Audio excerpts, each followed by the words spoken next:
Señor, le cuento, yo sé que tal vez usted tiene un ejemplar de papel, lo tiene de manera electrónica, solo que espero que tenga suficiente batería para que no le vaya a pasar que se le descargue, hermano, y se quede sin nada. Bueno, así que vámonos entonces al Evangelio según San Lucas, capítulo 4, versículos del 16 al 21. La función del ministerio del Señor Jesús. ¿Cuál es la función del ministerio del Señor Jesús en la vida del creyente? En la vida del creyente, no en la vida del inconverso, en la vida del creyente. Acompáñeme, por favor, a este evento muy maravilloso. Jesús regresa a su ciudad natal, a Nazaret. Y vamos a ver entonces, ahí se prácticamente radica cuando viene de Egipto. Él nace en Belén, pero ahí se radica porque había una profecía que tenía que ser llamado Nazareno. Entonces, ahora viene y entra a una sinagoga, y entonces en esa sinagoga se practicaban muchas cosas, pero yo quiero específicamente repetir o leer lo que él dice basado también en el profeta Isaías. Leemos la escritura entonces en el nombre del Padre, del Hijo y de su Espíritu Santo. Amén. Dice así: vino a Nazaret, donde se había criado, y en el día de reposo entró en la sinagoga conforme a su costumbre, y se levantó a leer, y se le dio el libro del profeta Isaías, y habiendo abierto el libro, halló el lugar donde estaba escrito. Ahora esto es maravilloso. El Espíritu del Señor está sobre mí, por cuanto me ha ungido para dar buenas nuevas a los pobres.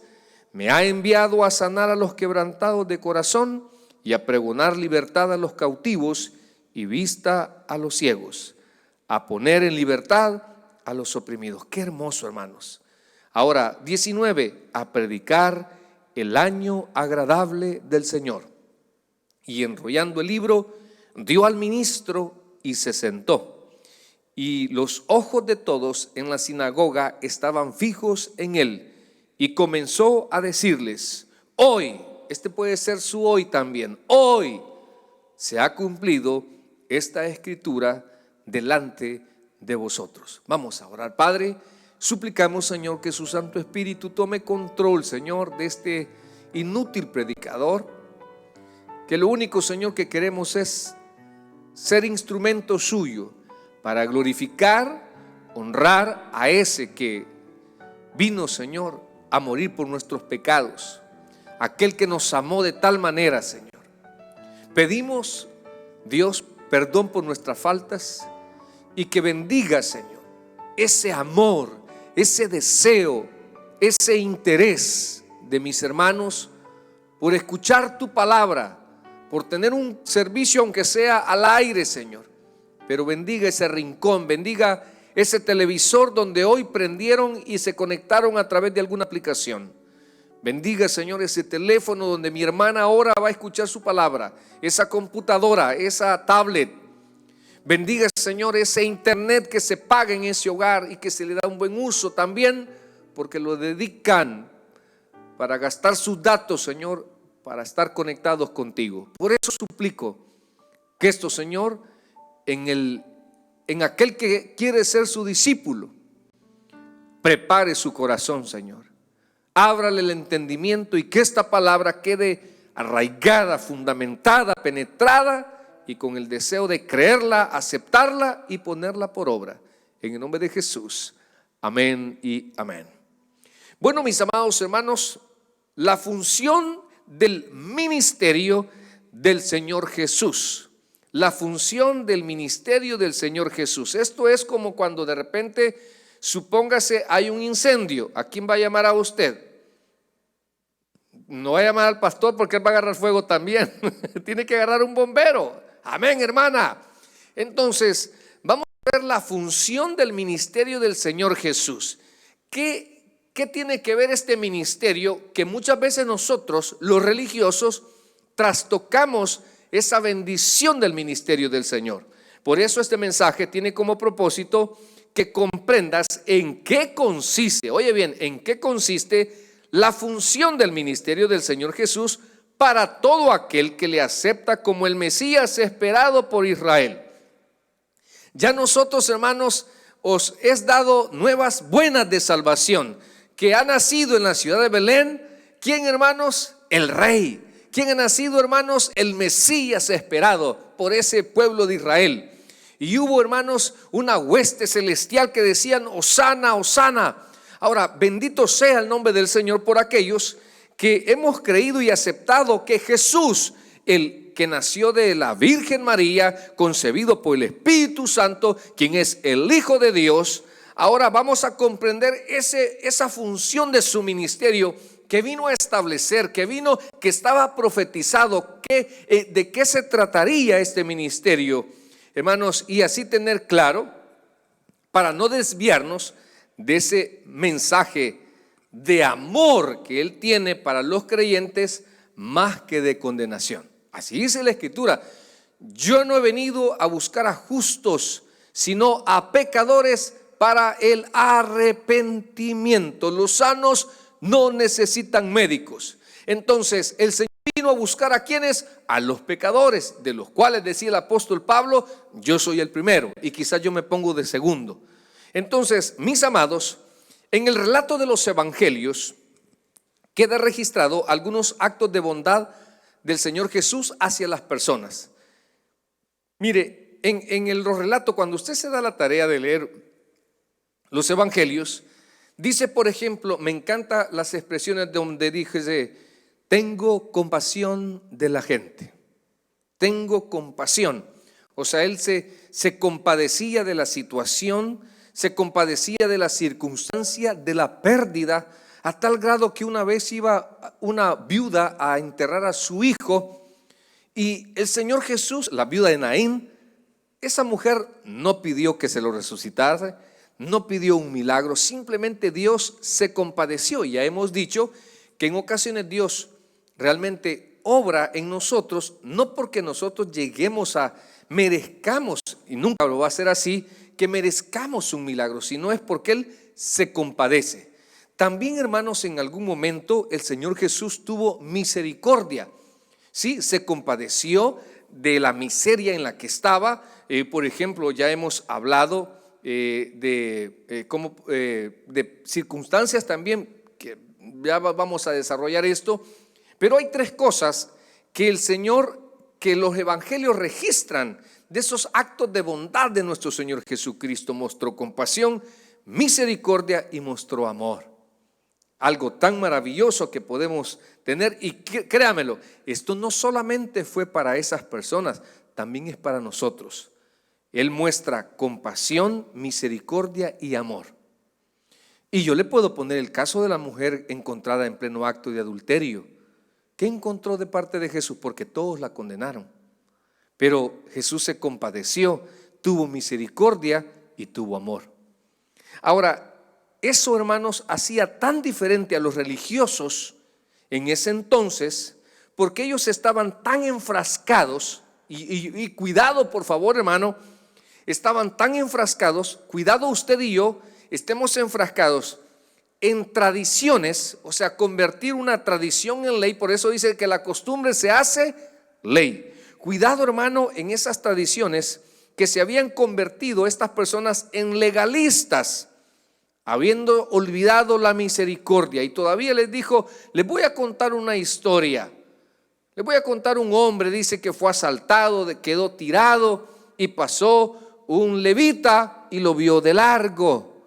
Pasó un escriba y lo vio de largo. Pero vino un samaritano, a los que los judíos consideraban como personas no aptas para tener comunión, porque eran una mezcla, porque no llegaban a la categoría de verdaderas personas en la fe. Y dice que él fue movido a misericordia.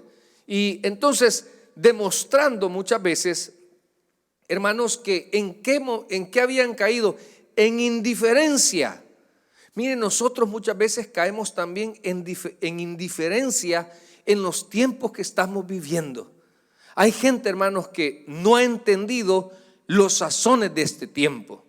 Hay pastores, hermanos, que en lugar de estar predicando, enseñando, no, ¿sabe qué? Ven con simpleza estos tiempos.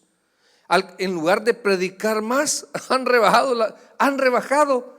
Hay iglesias donde yo he escuchado predicaciones de nuestra iglesia central donde dicen, pastor, fíjese que nuestro pastor local cerró la iglesia. Hermanos, hay gente que tiene hambre y sed de la palabra. Entonces estos religiosos, ¿qué era su costumbre? Tenían por costumbre condenar. Mire, habían caído en un ojo de condenación. Si los discípulos no se lavaban las manos, condenando esa acción. Si los discípulos no hacían algo que estuviera pegado a la tradición de ellos, toda la vida señalando con el dedo.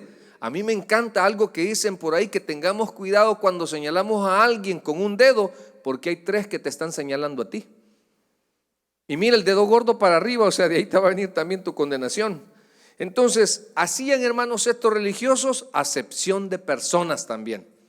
Y es algo que el Señor Jesús condenó, porque, hermanos, el amor de Dios es para todos. Y entonces pareciera ser que había una clase que estaba marginada. Había una clase que se trataba bien y había otra que se le ponía el montón de cargas. Hermanos, imponían cargas extremas. Mire, por eso cuando Jesús sanaba a un paralítico y le decía, toma tu lecho, lo primero que hacía el fariseo, no darle gloria a Dios porque ese hombre había pasado 30 años en esa situación, sino que lo primero que decían era, ¿por qué llevas ese lecho si no es permitido? No preguntaban, hey, mira, ¿cómo fue tu milagro que te levantaste de ahí? Porque habían caído, hermanos, en ser religiosos legalistas, y es algo que usted y yo debemos de aprender a tener mucho cuidado, a tener un ojo condenatorio o a volvernos legalistas. Ahora, hermanos, Lucas hace este episodio más significativo que los otros evangelios sinópticos. Por ejemplo, puede verse por el hecho de que a este evento de esta escritura, él le dedica, yo creo que lo movió algo, hermano, porque ya estoy un poco más agudo la predicación. Le dedica, hermanos, 16 versículos. Imagínense, le dedica 16 versículos, mientras que Mateo usa 5 versos nada más y el evangelio según San Marcos usa 6. Por eso el doctor Lucas considera que este evento es muy significativo.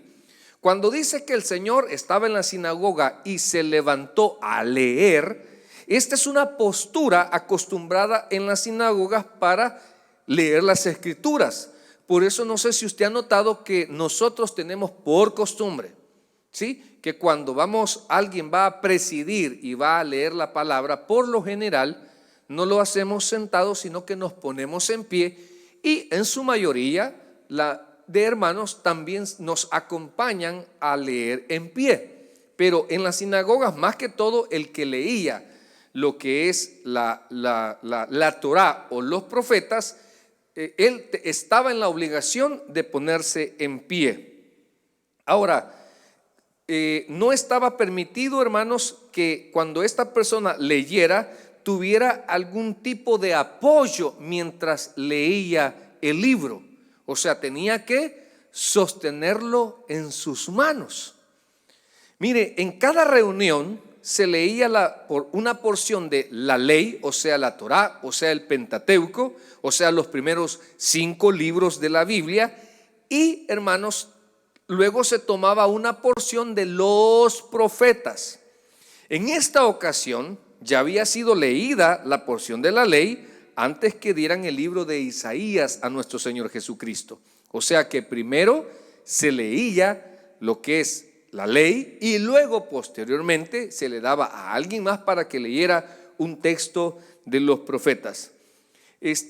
Hermanos, dice que halló el lugar donde estaba escrito. Este pasaje se refiere al libro de Isaías, capítulo 61, los primeros versículos 1 y 2. Se trata de la parte que debía ser leída en la mañana. Ponga atención a esto: en la mañana del día de expiación. Cada vez que se llegaba el día de la expiación, este versículo se tenía que leer. Y el libro que tiene el Señor Jesús, hermanos, es una traducción de la Septuaginta, de aquella famosa traducción del hebreo al griego, porque en aquello entonces muchos helenistas, o sea, judíos, que eran judíos por ser de raza, pero que se habían criado en otros lugares y que no podían leer el hebreo. Entonces se hizo una traducción para facilitarles la lectura. Y entonces, mire, escoge el Señor, no hay casualidades, por eso yo quiero que esa parte usted la entienda. Cuando usted abre la escritura, no lo dude, hermanos, que Dios quiere hablar algo a su vida. A través de la historia, Dios ha hablado de muchas maneras y de muchas formas. En ocasiones hablaba solo con Moisés y Moisés daba el mensaje. ¿Escuchaban qué, hermanos? La voz. ¿Sí? Luego de repente vinieron también la época de los profetas. ¿Sí? He aquí dice Jehová. Y daban el mensaje, no lo que ellos sentían. Yo siento esto, yo siento aquello. No, dice Jehová. Ok, daban el mensaje también. Parte queda registrado los primeros. ¿Qué fue lo primero que se escribió del canon bíblico? Hermano, fue esas 2 tablas de roca que Moisés se le dieron allá, las 2 tablas de la ley en el Sinaí, escrito, dice, todavía con el dedo de Dios. Lo primero que nosotros conocemos del decálogo, de lo que es el canon bíblico, son esos hermosos 10 mandamientos. Ahora, luego después de eso, viene, mis amados, la bendición también de lo que es el Nuevo Testamento. Y la máxima revelación que nosotros tenemos es nuestro Señor Jesucristo. Habiendo dicho todo eso, entonces vamos a ver el ministerio del Señor para los creyentes. Yo insisto, hermano, tengo mi silbidito ahí, no sé si lo logra identificar. No sé si ahí le podemos quitar. El ministerio del Señor para los creyentes, ¿sí? O como que mire, ya veo que tengo como feedback, para que me entienda. Vamos a ver, el ministerio del Señor para los creyentes. Ahí vamos a basar, le decía yo, que cuál es la función del ministerio del Señor Jesús. Conocer esas características de qué es el ministerio del Señor Jesús.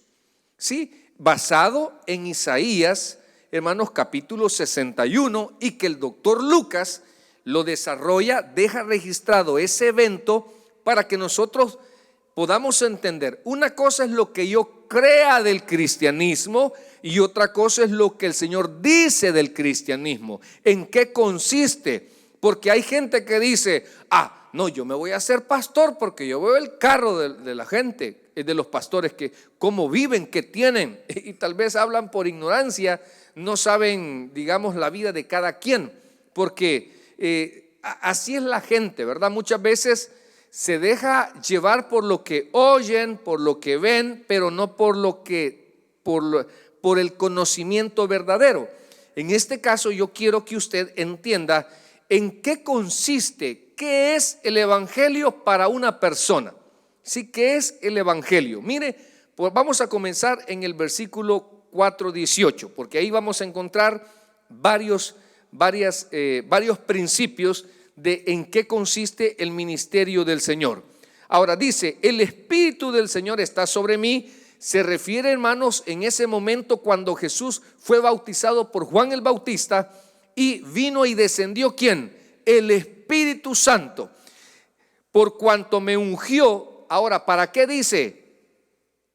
¿Para qué? Para amenazar, para dar buenas nuevas.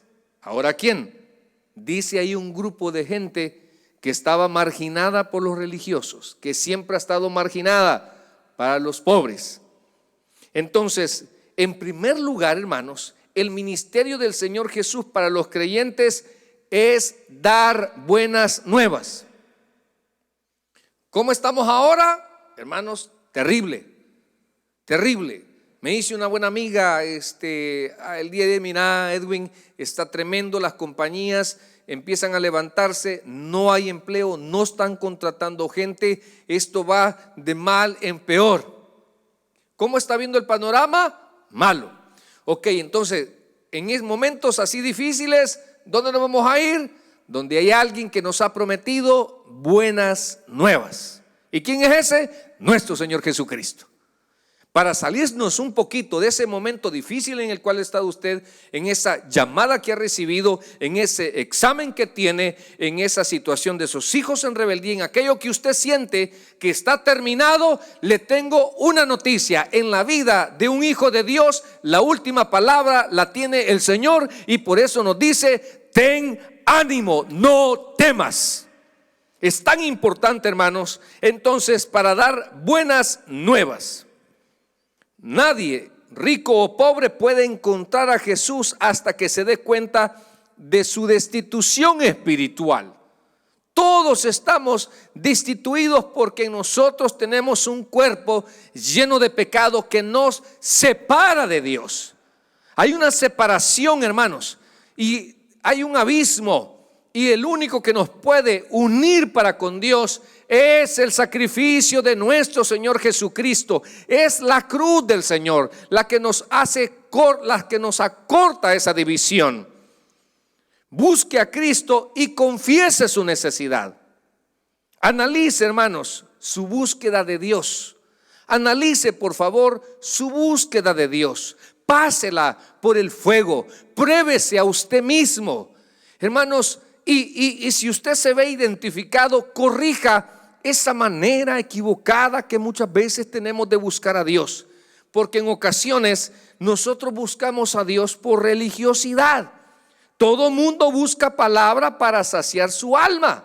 Si esa es una verdad en nosotros. Algunos buscan palabra, pero solo buscan palabra de motivación. Hay lobos rapaces que han identificado que hay gente que es tan débil que solo tiene comezón de oír, y que lo único que van a oír esas palabras donde ya viene tu bendición, veo para ti grandes victorias, veo para ti, y eso endulza el oído. Pero con todo respeto, me decía un hermano el día de ayer, yo creo que está conectado: mire, pastor, debería de hablar este tema. Y le digo: no, hermano, entiéndame. Para que la palabra sea viva y eficaz, y que la palabra no debe llevar intención humana. La palabra debe llevar intención de Dios, autoridad del Espíritu Santo, y esa palabra tiene que ser viva en la vida del cristiano. No es, yo voy a buscar esto para hermano. No se trata de eso. Por eso, hermanos, todo mundo busca palabra para saciar su alma. Algunos buscan palabra de motivación. Otros, hermanos, les gusta esa predicación legalista, donde les encanta escuchar: salga del adulterio, usted prostituta, usted se va a ir al infierno. Hermano, y hay gente que está encantado de que le estén dando por la cara, y que no está malo, pero al final esta gente, cuando falla, porque todos, hermanos, no hay nadie que nos vamos de esta tierra sin fallarle a Dios después de que hemos recibido a Cristo como nuestro Salvador personal y hemos sido restaurados. Yo le puedo hablar de grandes personajes como Abraham. Abraham falló, usted no le va a fallar a Dios, no se engañe. David le falló a Dios, usted no le va a fallar a Dios, no se engañe. Hermanita, usted que es la gran santa no sé qué, le cuento: Eva le falló a Dios. ¿Cómo me viene a usted ahora a hablar de perfección religiosa si vemos acá que estamos expuestos a fallar? Por eso, cuidado, y caemos en ese legalismo extremo. Hermanos, estamos viendo acá en qué consiste el ministerio del Señor, y por eso hay gente que no entra a las iglesias, porque nosotros, con nuestra mala actitud, con nuestra hipócrita religiosidad, les hemos cerrado las puertas y no caben, porque solo escuchan la condenación, pero no los llevamos a quien los puede rescatar de esos estados. No somos nosotros los hombres los que cambiamos a las personas. No somos nosotros los que perdonamos los pecados a las personas. El único que restaura, el único que perdona, el único que puede acercar esa alma con Dios, no somos los pastores, es el príncipe de los pastores llamado Jesucristo. Pero ¿sabe por qué no llegan? Porque nos hemos convertido en legalistas. Algunos hermanos están tan felices en una secta. Hay gente, hermanos, que están tan felices en una secta. Hay algunos hermanos que están felices en un lugar donde no los persuaden para salir de su pecado. Hay gente que está tan cómoda, tan feliz. Le gusta, hermanos, porque mientras usted ponga un diezmo, no les interesa si usted crece espiritualmente. No les interesa si usted hace tesoros en el reino de los cielos. No sabe por qué, porque lo único que les interesa es, hermanos, economía. Ahí no está basado el evangelio. Hermanos, algunos están mientras sus caprichos o protagonismo sea tomado en cuenta. Mire, si hay algo que yo de veras trato de inculcar en los hermanos que le servimos a Dios, seamos servidores integrales. ¿Y eso qué significa, hermano? Que nosotros le vamos a ser fiel en lo poco al Señor en cualquier cosa. Pero no vaya a ser que te inviten a predicar, que ahí estás una hora antes y bien vestido porque te toca predicar. Sí, pero cuando te dicen hace otra cosa, no lo haces porque, tú no eres capaz, no te puedes rebajar a hacer esa función en el ministerio. Hermanos, somos muchas veces tan caprichosos en la obra de Dios.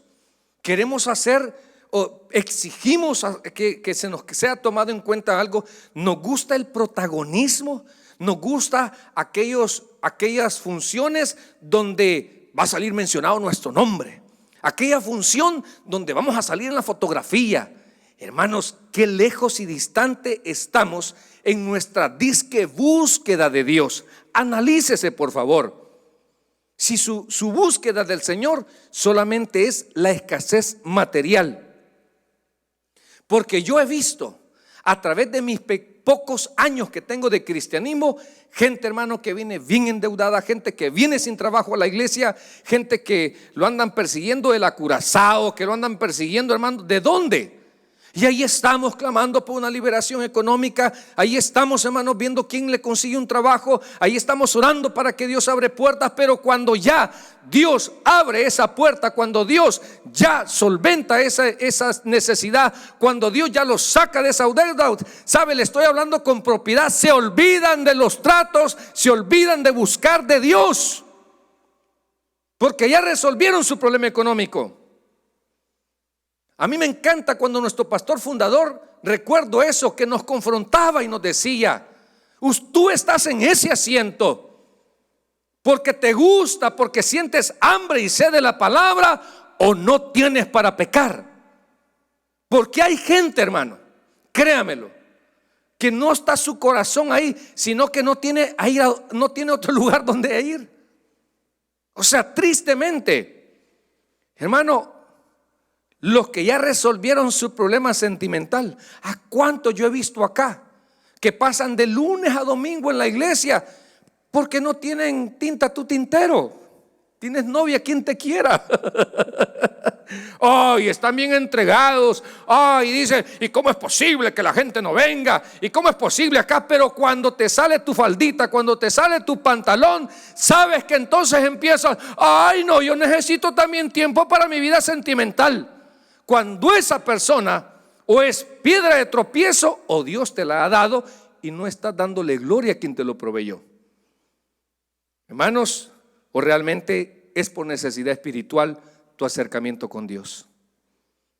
Si tu acercamiento es espiritual porque tienes una necesidad espiritual, más allá de que si te contesta o no, más allá si te responde o no, más allá si te bendice o no, sino que sientes tú que así como anhelas el agua, así como cuando anhelas la comida, así también anhelas a Dios en tu vida. Y puedes decir: separado de Dios, yo no soy nada. Yo sin el Señor no soy nada. ¿Qué haría yo sin ti, Señor? ¿Qué haría yo sin ti? Porque muchos están envanecidos. Están envanecidos en su vida. Porque sienten solvencia económica. Porque sienten cierta independencia económica. Porque tienen cierta seguridad. Por ejemplo, los que son aquí de Estados Unidos. Porque tienen un estatus. Ah, no, porque tienen una compañía. Ah, no, porque saben bien su trabajo. Y empiezan aquella cosa y vienen a las iglesias todos arrogantes, de hacerse sentir. Hermano, yo conozco ovejas que creen que su diezmo se lo dan al pastor. Hermano, usted el dinero se lo da a Dios. Pero hay gente que cree que a uno se lo da. Qué equivocado estás. Por eso digo yo que muchas veces estamos tan engañados de manera religiosa, porque Dios tiene sus maneras de probar si lo que hacemos o lo que damos lo hacemos para Dios o realmente lo hacemos para ser visto por los hombres. Tiene tantas no lo digo por ti, hermano, lo digo por mí. Lo digo por mí. Oye, no creas que a mí me está tirando el pastor, mediante enano espiritual. Sigamos mejor. Hermano, mira, el descanso no lo da la comodidad o la prosperidad. Porque hay gente que dice, es que pastor, yo necesito ir al lago, yo necesito ir a la playa, yo necesito ir porque, ay, está bien estresada. Bueno, no sé qué dice su Biblia. Y para todo hay tiempo. Si yo no estoy diciendo que es mala la playa, porque no se me vaya al extremo. El pastor dijo que la playa era diabólica. El pastor dijo que... No, hermano. Estoy diciendo cómo anda tu orden de prioridades. Estoy diciendo cuál es el fuego que sientes por el Señor. Porque a mí, hermanos, hay ovejas que me llaman llorando por qué no podemos congregarnos. Me llaman llorando que por qué no pueden servirle a Dios. Los que han llegado a entender la esencia de esta vida. ¿Tú has entendido por qué Dios te trajo a esta tierra? ¿Has llegado a entender? ¿Tienes esa capacidad? Esto no es conocimiento para jóvenes. Porque estos jóvenes andan en su estado hormonal. Estos jóvenes lo que andan buscando es un bicho que las bese, una bicha que los bese, andan haciendo corazoncitos. Ahí están ellos. Pero cuando te vas quitando esa vanidad y vas teniendo ese acercamiento con Dios y se te va haciendo revelando, Dios te hizo con un propósito de ofrecerte vida eterna y que seas un instrumento en esta vida. Pero cuando ya vas llegando a ese crecimiento y madurez espiritual. Ahora mira, en segundo lugar, entonces, el ministerio del Señor. No sé si lo vamos a alcanzar a desarrollar este tema, si no, pues continuamos el próximo martes. Dice, ¿en qué consiste? Siempre, oye bien, la palabra de Dios en la vida del creyente es para darle buenas nuevas, aún muchas veces aunque tenga que reprendernos.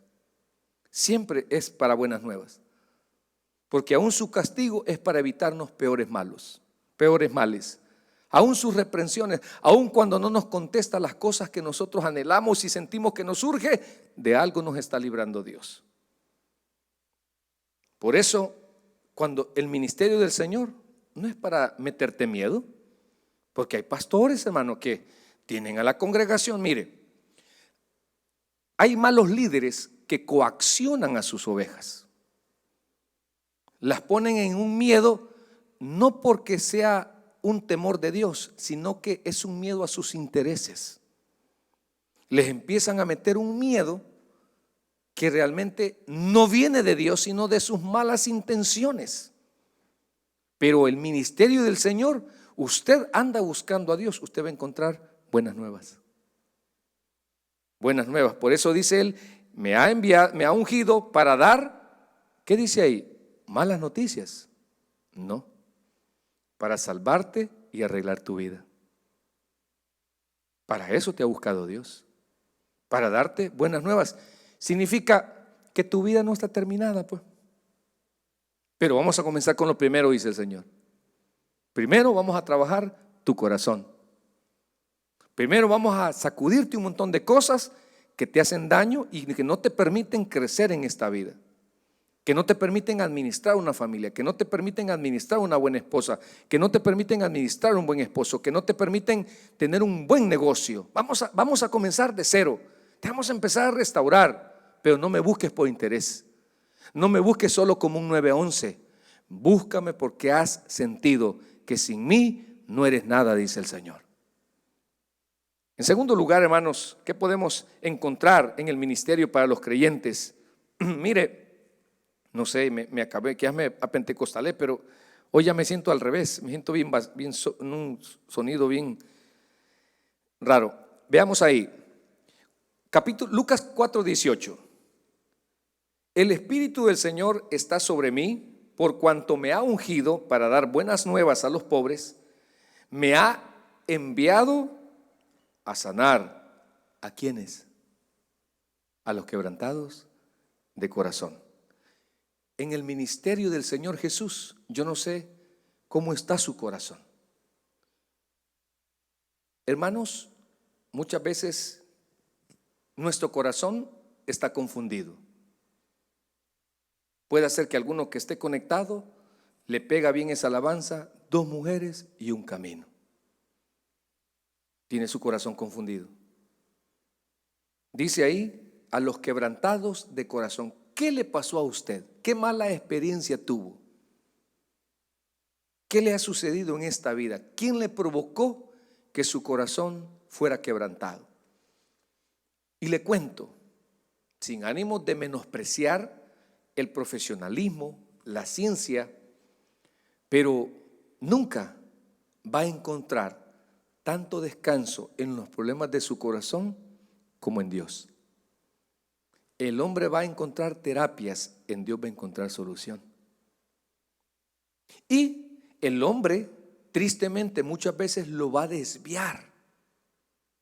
Lo va a desviar porque hay cosas que usted ha hecho quizás y le remuerde la conciencia, y usted anda buscando un escape y llega donde un psicólogo porque usted no puede olvidar una cosa que hizo y le dicen, tú necesitas perdonarte a ti mismo. No, usted necesita pedirle perdón a Dios primero. Y si usted solo se queda con la terapia del hombre, usted sigue en deuda con Dios. Por eso dice a los quebrantados de corazón. Yo quiero hablar de sus desgracias, que usted las ve como desgracias. Yo las diría como una oportunidad para que el ministerio del Señor haga algo. ¿Alguna calamidad? ¿Qué ha perdido usted? ¿En qué condiciones está ahora? No se preocupe. Usted del suelo no pasa. Y de ahí lo va a levantar Dios. Porque nosotros los cristianos compramos sin dinero y sin precio. Vino y leche. Alimentos que antes solo estaba reservado para los reyes, ahora también para los hijos de Dios. A los quebrantados de corazón. A los quebrantados de corazón, hermanos, son aquellos que por algún motivo hemos pecado. ¿Nunca ha sentido usted vergüenza? Hoy estamos platicando con el hermano Helio. No me estaba contando sus pecados, vea, aunque yo quisiera saberlo. Estábamos hablando de eso. Y nos decimos, ¿verdad?, que como hijos de Dios, sí, tal vez hemos fallado, pero no hay día que no nos arrodillemos y le pidamos perdón a Dios. ¿Sabe por qué? Porque Él conoce nuestro corazón. Él conoce la intención de nuestro corazón. Yo sí algo, no lo digo por esta iglesia, lo digo por la iglesia anterior. Un día le dije a Dios con toda solvencia, usted sabe, Padre, que yo no soy lobo en su rebaño. Yo soy pastor. Usted lo sabe. Porque solo con usted puedo hablar eso, Señor. Porque hay gente, hermano, que a uno lo juzga, lo critica, lo apedrea. Aquellos, hosana en un día, crucifíquenlo, que no conocen la palabra misericordia. Entonces muchas veces nosotros, ¿qué nos provoca el pecado? Nos ciega, seguimos con los resentimientos, seguimos con los odios. Si hay algo, hermano, que le digo yo a mi señora, yo pido todos los días que ningún acto, ninguna ofensa, ni de Helio me llene de resentimiento, porque no vale la pena vivir así. No vale la pena, hermano, no es vida. Entonces, yo no sé cómo está su corazón, destruido, desilusionado, con raíces de amargura. ¿Qué le está pasando en su corazón? ¿Sabe? Pero alejarse de Dios no es la solución. Al contrario, es acercarse, porque en eso consiste el ministerio del Señor. ¿Sabe? A mí me encanta un proverbio que dice, Dame, hijo mío, tu corazón y miren tus ojos por mis caminos. Pastor, viene la consejería de los hombres, ¿verdad? Cuando se le va la mujer. Pastor, Dios sabe que yo la amo. Pues sí, pero la mujer tiene la cara toda moreteada, la has humillado toda. Pero Dios sabe que yo me arrepentí. Entonces no se lo demostres. Acércate más a Dios y deja que Él te lo añada. Pero no tenés necesidad, porque de alguna manera tú estás dañado, la tenés dañada. Deja que Dios restaure ese corazón. ¿Quién? Dios, no usted. Por eso, hermanos, es tan importante el ministerio del Señor. Hemos hablado solamente de 2, nos faltan muchas, son como 6. Pero qué bueno que pudimos hablar ahora de 2 muy importantes. Esta noche el Señor no ha venido para condenarte, sino para darte una oportunidad. Una oportunidad, porque en el caso de los ricos, acuérdese, el rico casi no vela por los pobres, pero el que vela por los pobres es Jehová de los ejércitos. Aquellos que no tenemos alcance, oportunidades como los que tienen recursos, nosotros tenemos a Dios, hermano. No se preocupe, usted y yo tenemos a Dios. Hay gente que dice, yo no tengo para abogado. No se preocupe, Dios, Jesús es nuestro abogado. Yo no alcanzo para el médico, no se preocupe, Dios lo va a sanar. Yo no tengo para la medicina, no se preocupe, Dios le va a proveer o Dios lo va a sanar. Pastor, yo no tengo para esto. Y empezamos, alce los ojos a los cielos, que su socorro viene de Jehová. De ahí viene su socorro. Yo sé que usted tiene dolor, hermana. Yo sé que usted tiene dolor. Yo sé que usted está decepcionado. Yo sé que usted está triste. No se preocupe. Lo importante es que Dios tome control de sus emociones. Y para eso usted está en el ministerio del Señor Jesús. ¿Por qué, pastor? Porque ahora usted ha creído que Él es el Hijo de Dios, el Mesías, el buen pastor, el príncipe de pastores, quien ha decidido guiarme y cuidarme todos los días de mi vida. Vamos a orar. Señor, le damos las gracias por su palabra. Queremos pedirle, Señor, que pueda ministrar nuestras almas sedientas de usted. Suplico por el hermano, por el amigo que hoy se dio cita, Señor, para estar conectado junto con nosotros.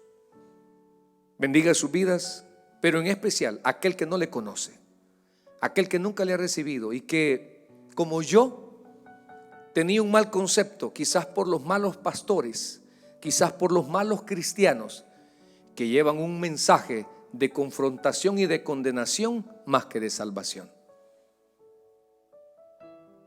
Quiero decirle algo. Jesús es un Jesús de oportunidades. Jesús quiere darle salvación, vida eterna, perdonarle sus pecados con el Señor, pero tiene que hacer un acto de fe. Tiene que abrir su corazón a Jesús y decirle: yo te recibo hoy como mi único y suficiente Salvador personal. Así que si usted está ahí, hermano, con alguien que no le conoce, hágame un favor, dígale: abrir tu corazón a Jesús. Voy a hacer una pequeña oración y espero que usted la repita después de mí. Señor Jesús, esta noche o este momento yo te abro mi corazón. Te pido que vengas a mi vida. Te pido, Señor, que perdones mis pecados. Te pido, Señor, que me des vida eterna y que mientras tú no hayas venido, restaures mi vida en tu ministerio. Yo quiero buenas nuevas. Yo quiero que sanes mi corazón. Gracias doy al Padre por enviar a su Hijo a morir en mi lugar. Espero que usted haya hecho esa oración, y si usted la ha hecho de todo corazón, bienvenido a la familia de Dios. Ahora el Espíritu Santo va a hacer algo maravilloso. Esa palabra que usted escuchó, que usted lee, va a germinar y va a empezar un proceso lindo, hermanos, que el que comenzó la buena obra la va a perfeccionar. Ahora quisiera orar por los hermanos que se conectan.